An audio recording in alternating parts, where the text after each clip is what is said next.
Hello students, welcome to my YouTube channel world of sociology. Student, आज हम जो discuss कर रहे हैं यहाँ पर हम उत्तराखंड सेट एग्जामिनेशन जो कि 7 जनवरी को हुआ था उसका जनरल पेपर फर्स्ट डिस्कस कर रहे हैं। यहाँ पर हम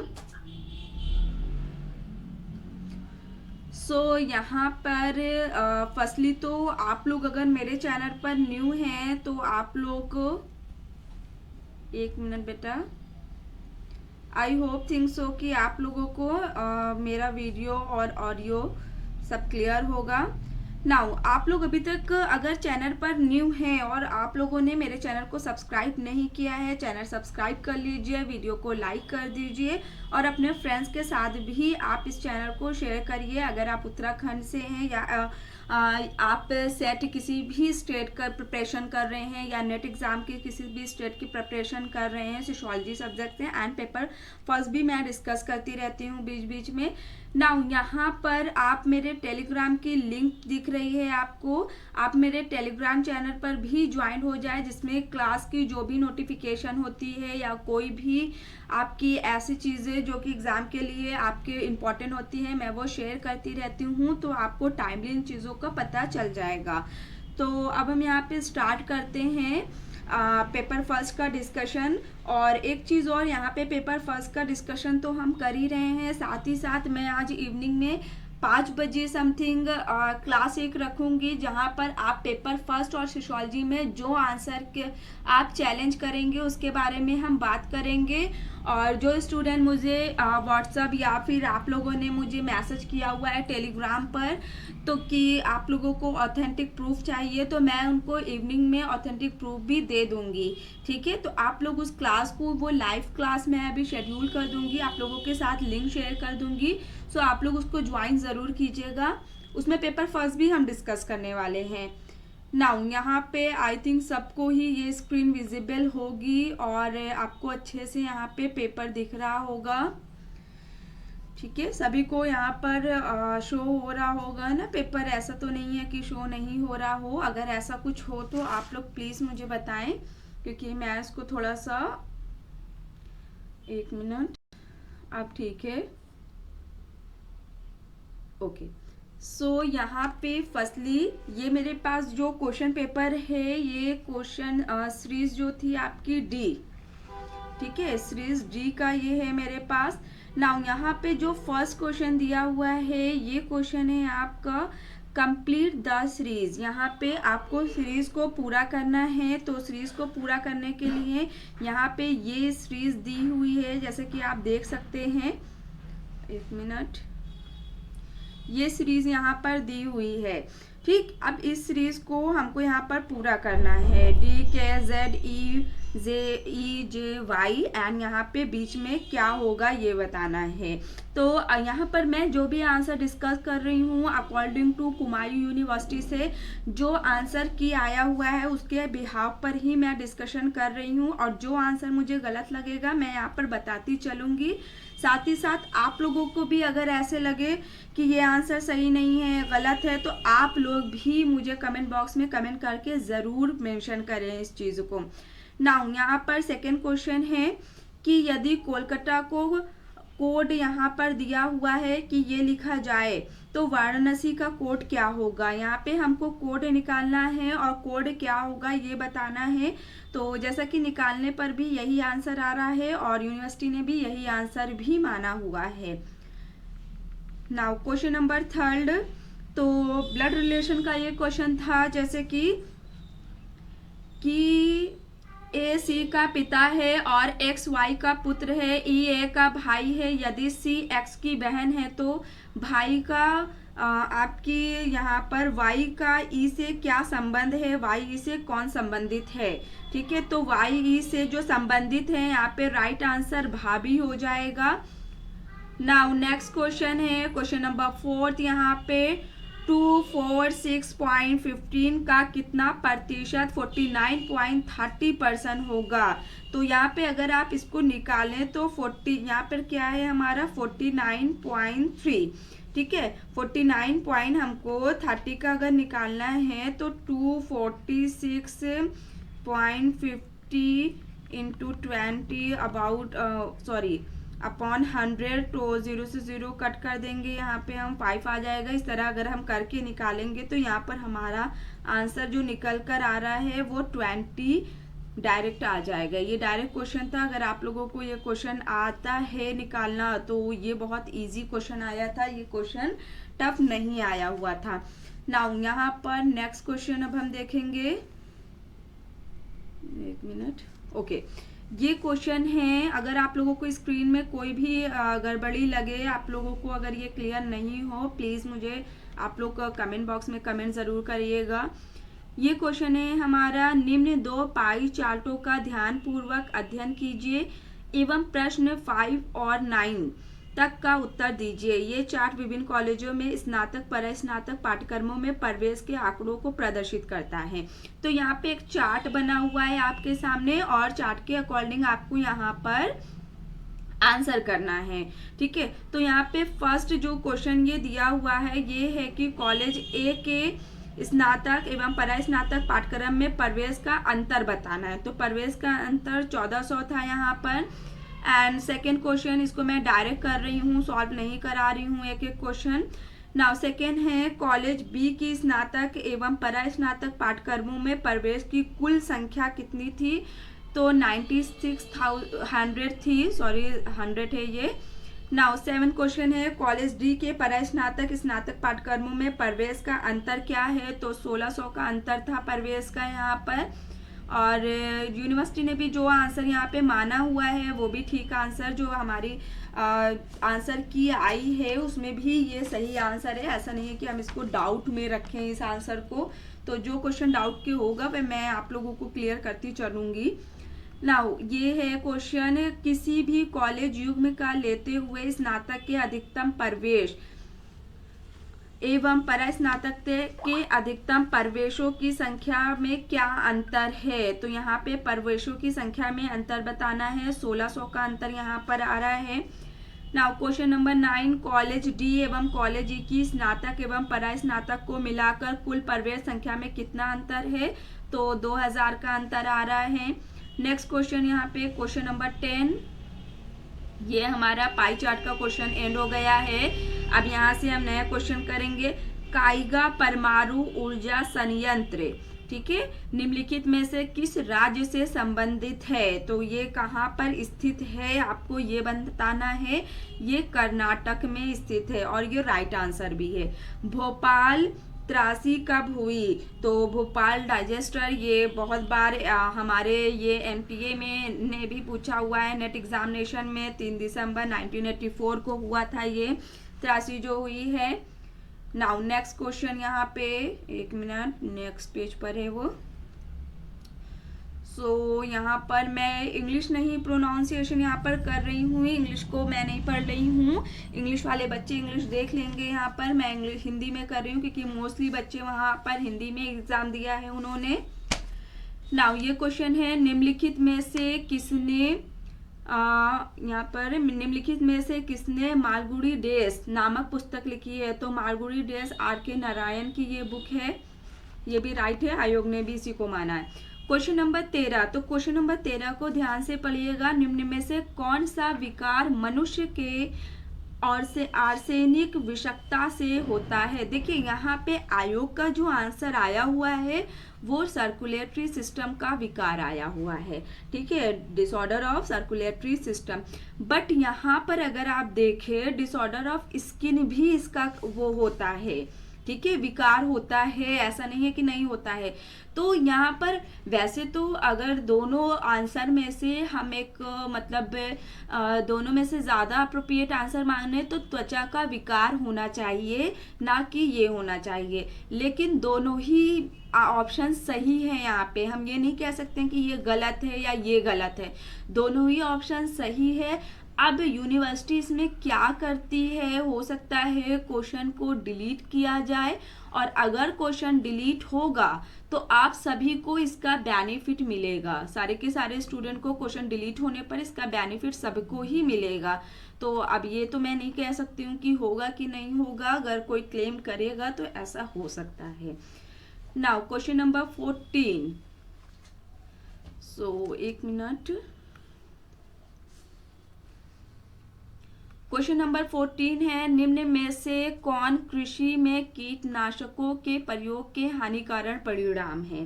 सो यहाँ पर इस क्वेश्चन में देखिए, इसमें आयोग ने का जो आंसर आया हुआ है वो आयोग ने डी माना हुआ है, बट अकॉर्डिंग टू मी यहाँ पर आंसर डी नहीं होना चाहिए, क्योंकि जब हम ऑप्शंस को यहाँ पर देख रहे हैं, फर्स्ट ऑप्शन यहाँ पर पढ़ते हैं, फसलों को नुकसान पहुंचाने वाले कीटों को मारता है, कीड़ों को अंधाधुंध मारता है, एंड मिट्टी में सूक्ष्म वनस्पति को नष्ट कर देता है। फोर्थ है, मिट्टी में सूक्ष्म वनस्पतियों को नष्ट कर देता है जो मिट्टी की उर्वरकता बनाए रखने में मदद करती हैं। अब यहाँ पर अगर हम इन क्वेश्चंस को देखें तो ऑप्शन फोर्थ भी राइट है हमारा, ऑप्शन थर्ड भी राइट हो जा रहा है, एंड यहाँ पे कीड़ों को अंधाधुंध मारता है ये भी राइट हो रहा है। तो सेकेंड, थर्ड एंड फोर्थ, तो सेकेंड, थर्ड एंड फोर्थ के अकॉर्डिंग ऑप्शन बी जो है वो राइट होना चाहिए। तो आप लोग चाहे तो इस क्वेश्चन को क्लेम कर सकते हैं, क्योंकि आप खुद इसको पढ़ेंगे तो यहाँ पर ये चीज़ें समझ में आने वाली है आपको कि मैं क्यों इसको बोल रही हूँ क्लेम करने के लिए। ओके, नाउ नेक्स्ट क्वेश्चन, यहाँ पर ये क्वेश्चन है, गैर पैरासिंथेटिक पौधे जिसकी जैसा कि मशरूम, ठीक है, मशरूम की बात हो रही है, एक मिनट, जैसा कि मशरूम जो कि मृद कार्बनिक पदार्थों में उगते हैं कहलाते हैं। जो मृद कार्बनिक पदार्थों से उगते हैं वो क्या कहलाते हैं, यहाँ पे आपको ये बताना है। एक मिनट रुक जाइए। ओके, ठीक है, वो आपके जो कहलाते हैं सैप्रोफाइट्स, ठीक है, ऑप्शन डी, जो कि आयोग ने भी इसी को माना हुआ है और ये राइट है आपका। नाउ नेक्स्ट क्वेश्चन नंबर 16, निम्नलिखित विकल्पों में से नीचे दिए गए कथन तथा कारक के लिए सही विकल्प चुनिए। यहाँ पे कथन दिया हुआ है, मृदा क्षरण की दृष्टि से वनों का कथन अवांछनीय है, ठीक है, सॉरी, वनों का काटान यहाँ पे लिखा हुआ है, और आर यहाँ पे कथन है, जंगलों का काटान वर्षा जल के अवरोधन को कम करता है। सो यहाँ पर आपका दोनों का दोनों स्टेटमेंट ए और आर सही है, और ये सही स्पष्टीकरण भी इसका कर रहा है। सो यहाँ पे हमारा ऑप्शन ए ये सही हो जाएगा। नाउ यहाँ पर नेक्स्ट क्वेश्चन की ओर हम बढ़ रहे हैं आगे। सो ये क्वेश्चन था, ए तथा बी दो भाई हैं, एक्स वाई का भाई है तथा वाई ए की माँ है, एक्स बी का कौन है। यहाँ पे एक्स बी का रिलेशन निकालना था तो वो मामा हो जाएगा, ये सही है हमारा आंसर, रॉन्ग नहीं है यहाँ पर। नाउ लास्ट क्वेश्चन यहाँ पे क्वेश्चन नंबर 18 इस पेज का, अगर हबी का कूट लॉबी है तो लॉबी का कूट मॉबी एंड बॉबी का कूट क्या होगा, यहाँ पे आपको ये बताना है, तो वो COBY जॉबी हो जाएगा। ओके, नाउ नेक्स्ट पेज पर चलते हैं। तो यहाँ पर हमारा क्वेश्चन नंबर फर्स्ट है, कौन सी आकृति, यहाँ पर क्वेश्चन नंबर यहाँ पर 19 है, कौन सी आकृति गेम्स, हॉकी तथा गणित के बीच के संबंध को दर्शाती है। सो यहाँ पे राइट आंसर आपको हो जाएगा ऑप्शन ए, ठीक है, गेम्स, हॉकी तथा गणित। तो देखिए गेम के अंदर ही हमारा हॉकी आ जाएगा, और गणित तो एक सब्जेक्ट है वो तो अलग हो ही जाएगा। इस तरह से यहाँ पर ये आंसर है हमारा।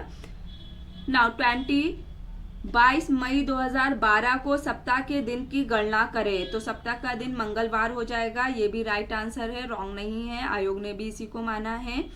नाउ ये है स्वयं का तात्पर्य, तो SWAYAM का तात्पर्य क्या होगा, डायरेक्ट इसका फुल फॉर्म आपसे पूछा गया है, तो यहाँ पे ऑप्शन बी आपका ये राइट हो जाएगा, study web of active learning for young aspirant minds, ठीक है, ये बहुत बार आया हुआ क्वेश्चन है आपका।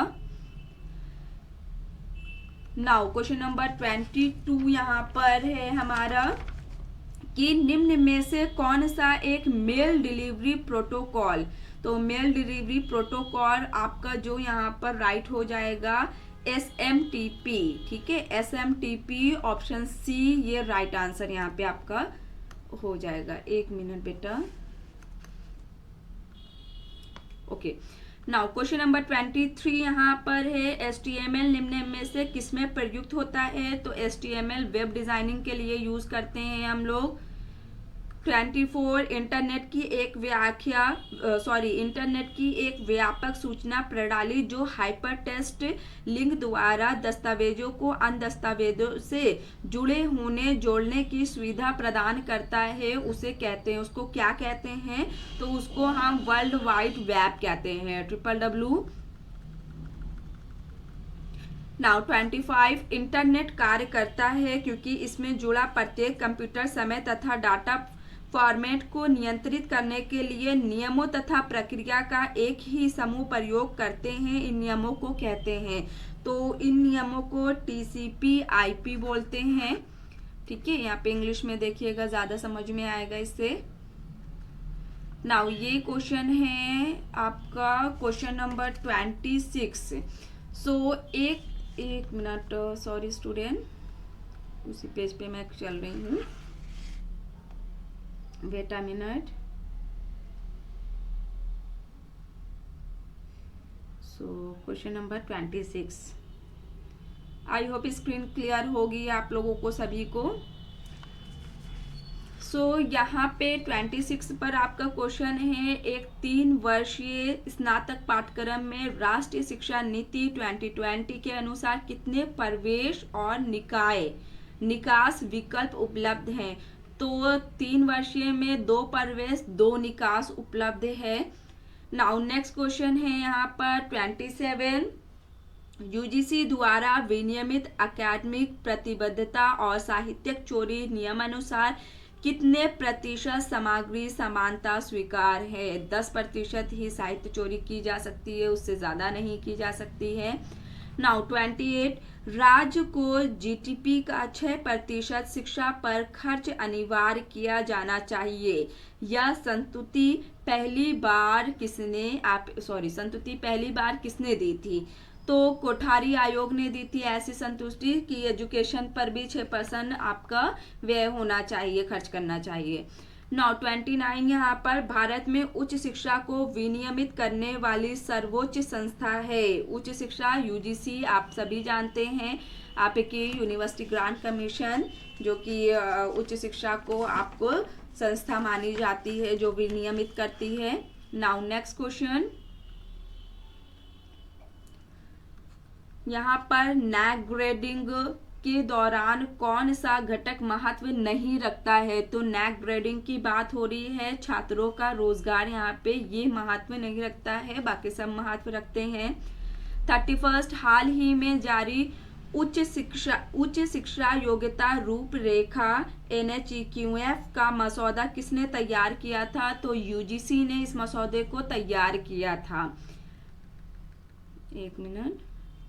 नाउ 32 क्वेश्चन, अधिगम उद्देश्यों से तात्पर्य है। अधिगम उद्देश्य से तात्पर्य है वांछनीय सीखने की प्रतिफल। ठीक है, ये राइट हो जाएगा। नाउ 33 कथन फर्स्ट है आपका, समेकित शिक्षा दिव्यांग विद्यार्थी के मुख्य धाराईकरण को प्रोत्साहित करती है। नाउ सेकेंड आपका स्टेटमेंट है, मुख्य धाराईकरण हेतु हमें दिव्यांग विद्यार्थी हेतु किसी विशेष संसाधन की आवश्यकता नहीं है। तो यहाँ पर आपका कथन फर्स्ट तो सत्य है, बट कथन सेकेंड वो असत्य है। ऑप्शन डी राइट आंसर है यहाँ पर। नाउ नेक्स्ट क्वेश्चन, यहाँ पर नेक्स्ट क्वेश्चन हमारा है 34, एक अच्छे शोध का निम्नलिखित में से कौन सा एक यहाँ पे मानदंड है? तो आयोग ने जैसा कि आपका जो मानदंड माना है वो माना है कि सभी पूर्ण मान्यताओं को अध्ययन हेतु वर्णित किया जाना चाहिए। बट यहाँ पर अगर इस क्वेश्चन को मैं एनालिसिस जहाँ तक कर पा रही हूँ, इसका ये आंसर नहीं होना चाहिए। ठीक है, आप यूनिवर्सिटी ने भले ही आपका ऑप्शन डी माना है, यहाँ पे आंसर ऑप्शन सी होना चाहिए, ना कि डी। ठीक है, ऑप्शन सी अगर आप ध्यान से पढ़ें तो शोध एक घटना की व्यवस्थित और समीक्षात्मक व्याख्या के रूप में, ठीक है, इंग्लिश पढ़ेंगे यहाँ पे बहुत इजीली आपको मतलब यहाँ पे क्लियर हो रहा है। एक तो सिस्टमेटिक रिसर्च होती है, ठीक है। रिसर्च हम व्यवस्थित क्रम में करते हैं and critical investigation into a phenomena, जो भी घटना का अध्ययन कर रहे हैं उसकी समीक्षात्मक व्याख्या हम प्रस्तुत करते हैं। तो ये होना चाहिए अकॉर्डिंग टू मी, बट आयोग ने यहाँ पे डी माना हुआ है, तो आप चाहे इसे भी क्लेम कर सकते हैं। नाउ क्वेश्चन नंबर 35, यहाँ पे कौन शोध समस्या का उद्देश्य है? तो ध्यान, आपका उच्च ध्यान केंद्रित एवं संभवतः युक्त, ये राइट हो जाएगा। नाउ 37 क्वेश्चन है हमारा, 36 है यहाँ पर। अन्वेषणात्मक शोध अध्ययन का मुख्य उपयोग किया जाता है। अन्वेषणात्मक का तो इन सभी में यूज किया जाता है, उपरोक्त सभी राइट आंसर हैं। क्वेश्चन नंबर 37, टाइप फर्स्ट त्रुटि की प्रायिकता को परिभाषित किया जाता है। टाइप फर्स्ट त्रुटि बोली जा रही है यहाँ पर, ठीक है। हाइपोथेसिस से रिलेटेड ये क्वेश्चन है और आयोग ने जो आंसर माना है वो माना है परिकल्पना को स्वीकार करना, जबकि यह सही है।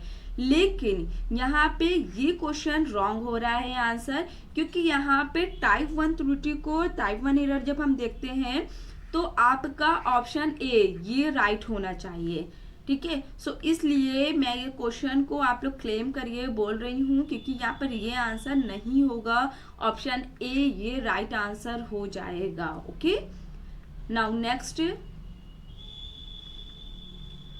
क्वेश्चन नंबर 38, शोध पत्र का प्रथम भाग निम्न में से कौन है? तो शोध पत्र का सबसे पहले हम क्या लिखते हैं? शोध पत्र में अब्स्ट्रैक्ट लिखते हैं, राइट। सबसे पहले आप कहीं पर भी पेपर सबमिट करती हैं तो आप अब्स्ट्रैक्ट सार को सबमिट करती हैं, और जब भी आप किसी पब्लिश्ड पेपर को ऐसे देखेंगी तो सबसे पहले आपको शोध पत्र में अब्स्ट्रैक्ट दिखता है, फिर उसके बाद इंट्रोडक्शन से शुरू होता है, ठीक। नाउ यहाँ पे पैराग्राफ दिया हुआ था, और पैराग्राफ का बस मैं आप लोगों को पैराग्राफ रेट नहीं कर रही हूँ क्योंकि बहुत लंबा हो जाएगा, यहाँ पे मैं आंसर बताती चल रही हूँ। तो पैराग्राफ का फर्स्ट क्वेश्चन 39 है, यहाँ पर हम इसको देखते हैं, एक मिनट।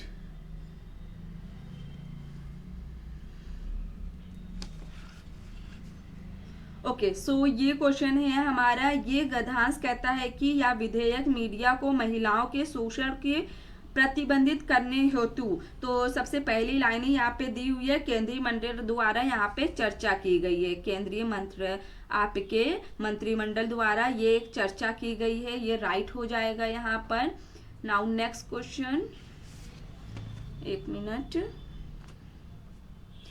ओके, क्वेश्चन नंबर 40 यहाँ पर है हमारा, विज्ञापनों में महिला भावुकता को दिखाया गया है। महिला भावुकता की बात हो रही है संभावित ग्राहक के ध्यान आकर्षण हेतु, ठीक है, ये राइट हो जाएगा। नाउ बदनामी का इस वाक्यांश महिला को बदनामी का आशय है, तो महिला की बदनामी का आशय दुर्व्यवहार। क्वेश्चन नंबर 42 यहाँ पर है, एक मिनट।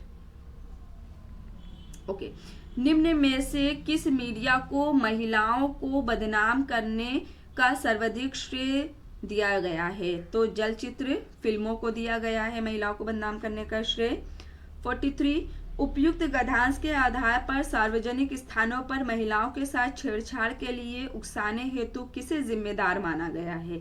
तो वास्तविक जीवन में चलचित्रों का अनुकरण, ठीक है। अगर इसको आप ऐसे भी देखते हैं तो ये क्वेश्चन आपको समझ में आ जाता कि आपका राइट है कि रॉन्ग है। ओके, एक मिनट, वेट अ मिनट।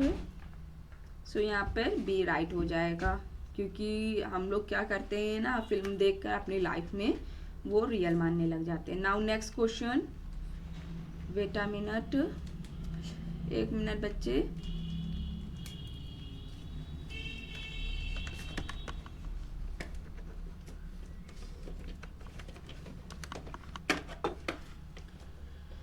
सो ये क्वेश्चन हमारा है question number 44। So question number 44 की यहाँ पे बात करें, ये क्वेश्चन हमारा हो जाएगा कि संचार की आवश्यकता है।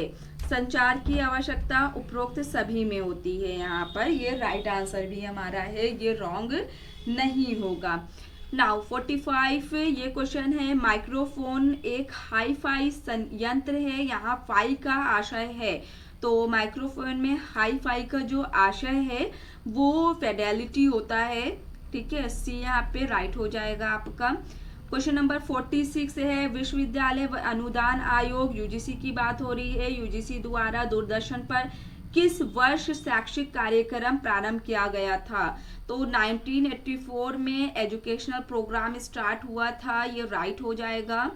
नाउ क्वेश्चन नंबर 47, शिक्षक तथा शैक्षिक संचार अधिक प्रभावी होगा यदि यहाँ पर अगर हम देखें तो यहाँ पे राइट आंसर आयोग ने भी जो माना हुआ है वो क्वेश्चन नंबर फर्स्ट, वह अच्छी संख्या में अनुदेशात्मक सामग्री का प्रयोग करता है, ये राइट माना गया है। नाउ नेक्स्ट क्वेश्चन है, संचार प्रभावी होगा यदि। संचार कब प्रभावी होगा? तो आयोग ने यहाँ पर जो आंसर माना है वो ये कि या तुरंत प्राप्त किया जाए, ठीक है। अब यहाँ पे भी थोड़ा सा मुझे कंफ्यूजन हो रहा है क्योंकि आंसर यहाँ पे आपका ऑप्शन डी होना चाहिए, या प्रेषक के अभिप्रेत प्राप्त किया जाए, receive as intent by the center, ठीक है, सेंडर्स के यहाँ पे प्राप्त हुआ जाए, ये होना चाहिए, बट यहाँ पे ये माना गया है। सो आई डोंट नो कि यहाँ पर आयोग ने ये किस वे में माना है। मेरे अकॉर्डिंग ऑप्शन डी राइट होगा, आयोग ने सी माना है। नाउ क्वेश्चन नंबर 49, यहाँ पर आपको 3+5 इस तरह से पूरा एक डिजिट दी गई है और लास्ट में आपको ये निकालना है। तो यहाँ पर देखिए ये कैसे निकला हुआ है, 3+5 करेंगे तो क्या होगा, 3+ यहाँ पे पहला मैं ये निकाल रही हूँ, ये इतना पोर्शन 3+5 कितना होता है इज इक्वल टू 8 मैं लिख रही हूँ, ठीक है, 8 होता है। अब 8/2 कर दीजिए आप, तो क्या हो जाएगा, 4 हो जाएगा आपका, 8/2 4 हो जाएगा। 4 का स्क्वायर कितना निकल रहा है, 16 निकल रहा है, तो यहाँ पे 16 आ गया ना। इसी तरह जब आप यहाँ पर 49 लास्ट वाला पूछा गया है ना, तो 11+3 यहाँ पर आपका 11+3 जब हम करेंगे तो यहाँ पर हमारा 14/2 एंड अब यहाँ पर हम इसको डायरेक्टली यहाँ पर हम निकाल देंगे, तो आपका आंसर इस तरह से 49 आ जाएगा ये आंसर, ठीक है। नाउ नेक्स्ट क्वेश्चन है, सबको ऐसे ऐसे आप लोग करके देखिएगा, सिमिलर इसी मेथड से ये निकला हुआ है जो मेथड मैं आप लोगों को बता रही हूँ। नाउ 50 यहाँ पे लास्ट क्वेश्चन है हमारा 50, दिए गए विकल्पों में से सही विकल्प चुनकर भरिए। तो यहाँ पर सही विकल्प चुनकर हमको भरना था। अब देखिए ये क्वेश्चन भी सिंपल, बहुत ही सिंपल था। जैसे आपका देखिए इसमें 4 भाग हुए हैं, इस पार्ट को मैं यहाँ पर उठा रही हूँ आपको समझाने के लिए। सो इन दोनों को हम प्लस कर देंगे, दैट मीन्स 8+5, ठीक है, ऐसे हम इसको प्लस करेंगे। तो यहाँ पे 8+5 8 5 13 होता है, 13 का स्क्वायर निकाल लीजिए डायरेक्ट। ऐसे ऐसे ऐसे आपको सब करके सारा प्लस 2 2 2 2 ऐसे करके उसका स्क्वायर निकाल लेना है, तो आपका राइट आंसर यहाँ पे एग्जैक्ट आ जाएगा। अब यहाँ पर देखिए यहाँ पे लास्ट वाला इसका निकालना है हमें, तो 3+8 8+3 जब हम करेंगे तो 11 का स्क्वायर 121 हो जाता है। राइट आंसर ऑप्शन सी हो जाएगा। तो बहुत ही सिंपल सा, थोड़ा सा बस हमको प्रोसेस पता होनी चाहिए कि किस तरह से इसको निकालना है। सो आई होप थिंग्स कि आप लोगों को पेपर समझ में आ रहा था। यहाँ पर अगर आप लोगों को किसी भी तरह की कोई भी इशू हो, आप मुझे कमेंट बॉक्स में कमेंट कर सकते हैं। आप मेरे टेलीग्राम पर जुड़कर आप वहाँ पे मुझे पूछ सकते हैं कि मैम अगर आपका कोई भी इशू क्रिएट हो रहा है। एंड मैं इवनिंग में 5 बजे जैसे कि मैंने बोला है मैं क्लास लूँगी और लाइव स्ट्रीम रहेगा, वो लाइव क्लास रहेगा। आप लोग जो क्वेश्चन आंसर मुझसे करना चाह रहे हैं कर सकते हैं। उस क्लास में मैं आप लोगों को ये बताने वाली हूँ कि आप लोग किस क्वेश्चन को क्लेम करेंगे, किसको नहीं करना है। और अगर आप लोगों को जो भी ऑथेंटिक प्रूफ चाहिए मैं वो प्रोवाइड कर दूंगी आप लोगों को। टेलीग्राम ग्रुप मेरा विजिट करते रहिए, वहाँ पर मैं आपको शेयर करूँगी विद प्रूफ। आप लोग इसको करिएगा। और इसकी लास्ट डेट देखिए, मैंने लास्ट डेट भी बताई है, आप सिर्फ 16 तक कर सकते हैं इसको, ठीक है। कल तक की डेट है, आप जब आंसर की चैलेंज कर सकते हैं। कल के बाद आप नहीं कर पाएंगे, आज ही फी पे कर दीजिए आप लोग, जिसमें आंसर की आप चैलेंज कर सकें। तो कल का वेट मत करिएगा, आज मैं क्वेश्चन डिस्कस कर लूँगी, तो आप रात तक इसको कर लीजिएगा ज़रूर से, ठीक है। अपने फ्रेंड्स के साथ भी शेयर करिए। और आंसर की चैलेंज कैसे करना है, मैंने इस पर वीडियो फुल बनाया हुआ है, ठीक है। क्योंकि स्टूडेंट को नहीं समझ में आ रहा है हम कैसे को चैलेंज कर सकते हैं, किस वेबसाइट के थ्रू कैसे, तो आपको मेरा वीडियो मिल जाएगा। मेरे चैनल पर जाएंगे तो वहाँ पर आपको वो वीडियो मिल जाएगा। मैं यहाँ पर आपको टैग भी कर दूँगी उसकी लिंक की, कैसे करना है आपको आंसर की यहाँ पर चैलेंज। ओके, तो नेक्स्ट क्लास में मिलते हैं। Thank you so much for watching this video and like share and subscribe my channel. And any issue आप लोग फ्रीली मुझे मैसेज कर सकते हैं, कोई दिक्कत नहीं है, क्योंकि आप ही लोगों के पढ़ाने के लिए, मैं आप ही लोगों की वजह से यहाँ पर आती हूँ। So thank you so much to all of you.